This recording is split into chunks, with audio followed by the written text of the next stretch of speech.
Kansas City. This interview segment is brought to you by TC Transportation Kansas City. TC Transportation Kansas City is a small locally owned transportation business that can help transport you to local sporting events, concerts, pub crawls, and even great for wedding shuttles. They have two vehicles, including a minibus that holds 12 to 14 people and a trailer van with limo-style seating that will hold 10 to 12 people. Pricing starts at $125 an hour. Reach out for more information at 913-368-8461 or check out the website at tctransportationkc.com. With us today, I am joined by Rachel Joy Baribeau, and first of all, she is the first female host on Sirius XM College Sports. She's a current Heisman voter, so I may have to see what I can do to, get her to vote for me, at least to be the best dressed person here on Radio Row. She also hosts college football playoffs. Rachel, first of all, thank you so much for joining me on Radio Row. What brings you to Phoenix, Arizona for Radio Row this week? To talk about what I do, both in the college ranks and now in the NFL ranks, with mental health, with self-love, with purpose beyond athletics, purpose beyond your job.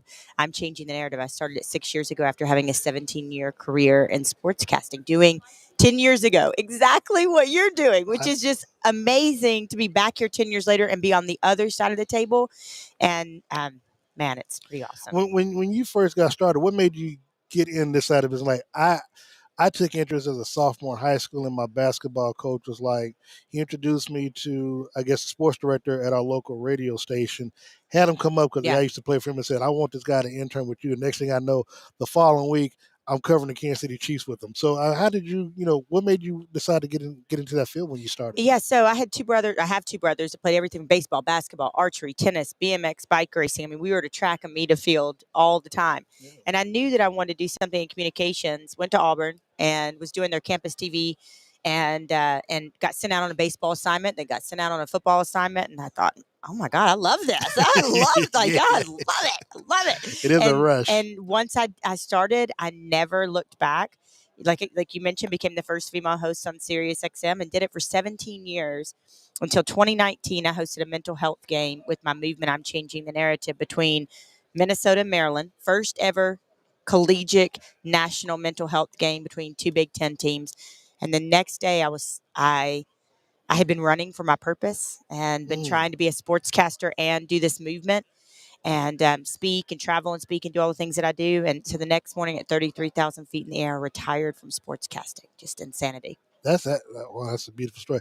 I do want to ask you, when you look at the mental health part, because that's been key, and a lot of times throughout the years where we would see, great losses, big wins, whatever. But, obviously when you come out on the losing end, that's where you start to, in your mind, in my opinion, where you start to question things, because you start thinking, well, if I did this right, maybe this wouldn't have happened. How do you, when you get a chance to speak with athletes and stuff like that, how do you, get to the root of the mental issue part with them when you get a chance to talk to them? So if I'm speaking to men, I speak to both men and women, but if I'm speaking to men, I try to unpack what has been packed into your minds. And I'm using you as an example for generations.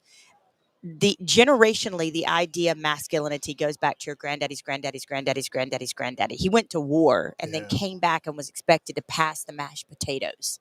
You know what I mean? And not talk about it. And even, I give this example, even if you got a twin boy and a twin girl, and then you're in your front, driveway, and one falls down, the little girl, what do we do to the little girl? Oh, baby, don't cry. It's going to be okay. What do you do to the little boy? Toughen up. Put some dirt on it. Don't cry. Keep moving. And so what I try to do is unpack generation. I'm not mad at your granddaddy or your mama for teaching that way or passing that down. But what I try to teach men is the most, because the society will tell us it's not masculine or attractive to be weak or to be vulnerable. And I teach them, you've never been more vulnerable. You've never been more attractive when you are vulnerable. You've never been more strong when you ask for help. And when you don't have a tool in your toolbox to be able to finish the job, go get the dang tool you need. And that is oftentimes talking to somebody about your mental health. And men have this propensity. They're not normally, by and large, numbers going to go first to a therapist. They might go to a trusted friend. They might go to somebody in their church. They might go to a teammate. They might go to a coach, and then they might go to therapy. So that's the first thing I do, is unpack generational programming with men. Listening to what you're saying, a lot of times I find myself, with the keys, what you were saying, one I think you left out was emotion. Yeah. And that's one thing. Like, I don't really show a lot of emotion anymore, and I don't know. I don't know where that may have come from. Like, even at funerals, I try not to show, emotions or whatever. It's like I'm there. I don't really like to attend, but I will go. But how? I mean, man, because that mental health is a strong beast, and I'm glad that that you've taken up that mantle and gone. Um, do you struggle more with speaking to men about this versus women, or what's the percentage that you feel like you do? It's a great question. We started talking mental health even before the pandemic. Okay, and what we've learned now is we all went through the pandemic and we're on the other side of it. Um, there's a little bit of fatigue when it comes to talking about mental health. Meaning, like if you say to a team, "We're going to have a mental health talk tonight," or go to your company, "We're going to have a mental health talk today. Please come at your lunch hour." A lot of people aren't going to come. There's fatigue. And so what we have learned within the movement, I'm changing the narrative, and you can go to imchangingthenarrative.org, is we have learned that we talk about joy. We talk about relationships. We talk about self-love. We talk about when's the last time you laughed? How are you taking care of your soul? Not self-care, not just getting your nails done or go get your hair done at the barber. I'm talking about soul care. Like, how do you care for your soul? And so we talk about all those things. That is your mental health, right? And interestingly enough, people would think it's harder to talk to men, but they're the ones that by the end of it, they're waiting 20, 30 deep to tell me about their mama dying of cancer. They're waiting to tell me about what's going on with them. They're waiting to tell me they've heard voices in their head, just like I have, telling them to it's trigger warning to end their life. So you would be surprised in groups of men how vulnerable they can get. And I'm wondering, even gladiator sports, when you talk to the both men and women, how much of the mental aspect part, the mental health part, do you think they're still bringing up from their childhood days that may have an effect on them? We are all our little selves, right? So I'm little Rachel. Like we're all our little selves, our little inner child walking around, wanting to be loved, wanting to be comforted, wanting to feel safe, wanted to trust somebody, wanted to. I'm going to go back to what you said about even just being at a funeral. You said you try not to show emotion. So that was programmed into you somewhere along the way that showing emotion was somehow less manly or weak. And so it's really just confronting those things, those biases, those things that we just may have always believed or just thought was the way, and saying, what if I cried at my uncle's funeral and it released stress and trauma and grief, and I was better for it? Because there's a book for anybody who's like a nerd like me. There's a book called The Body Keeps the Score, and it's all about how when we hold on to trauma, it can cause chronic illness, all sorts of things. Yeah. You're releasing a book called Relentless Joy. Yeah. Talk about that, if you would. Again, what I mentioned to you, kind of putting the mental health as the vegetables inside the shake, and my middle name is Joy. People ask me all the time, is that a stage name? And I'm like, no. Okay. It's not. Well, they go, Yeah. And I'm like, no, that's not. Right up the gut. Yeah. I'm like, my uncle named me that. My mom named me that. And so I've been through enough to make me run for the hills and go live in a cave by myself. Literally, I've lost both my parents. I've been through addiction. I've been through abuse. I've lost all my worldly possessions and built back. And so I have every reason to be a bitter Betty. And instead, I have joy. And so I want to teach people, the whole book is how to find, keep, and cultivate joy in a dark world. I don't care what you've been through. I don't care where you've been. You can notice joy, find joy, and be joy in this world. I want to circle back around to your career before you. Yeah. You said you were 33,000 when you made that decision. But again, I just want to make sure I didn't miss anything. What was it? What was that triggering thought process because again, I tell you, there's something that triggers you that makes you say, okay, I'm gonna go in this direction. Mm-hmm. Like for me, it was, my basketball coach was like, you might have made it in pro sports. You want to be involved in sports? I got this for you. He saw it at the age of 14. You knew that you wanted to do sports or follow that for a number of years. But what triggered you to, again, when you say 33,000 feet, I decided I'm giving this up to go in this direction? Yeah, because for the 3 years prior to that, so it was 2019, the 3 years prior to that, I'm changing the narrative in 2016. I always thought I'd just kind of travel around and give these talks on purpose, identity, domestic violence, mental health, joy, relationships, all these things. Well, what made you start? I guess Right. What made you start in 2016 to where you absolutely. got to that part? So I started this movement in 2016 because we were on the heels of Penn State. We were in the thick of Baylor. That summer of 2016, specifically in college athletics, was domestic violence, sexual violence, all of those things. And I thought, here I am at Sirius, and I'm thinking, I can do something about this. Like, I literally can do something about this. So FSU invited me to talk.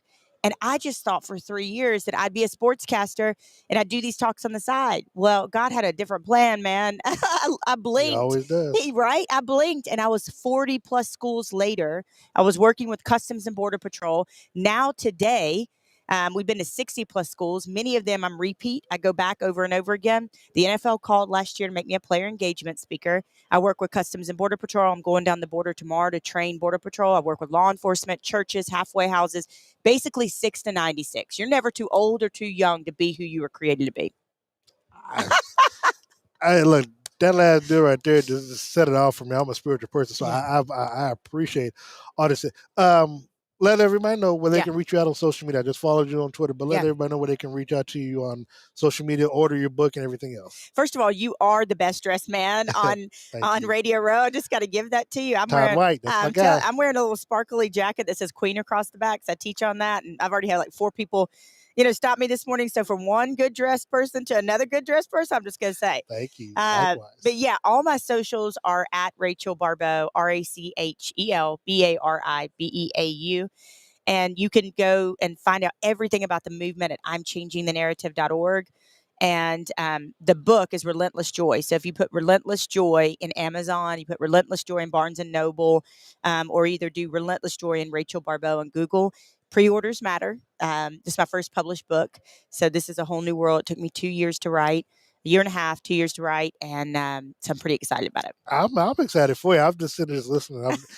I have a friend who lives in Nashville. Her name is Maria Bush. She's a therapist, and she talks a lot about this mental health stuff. So I know because I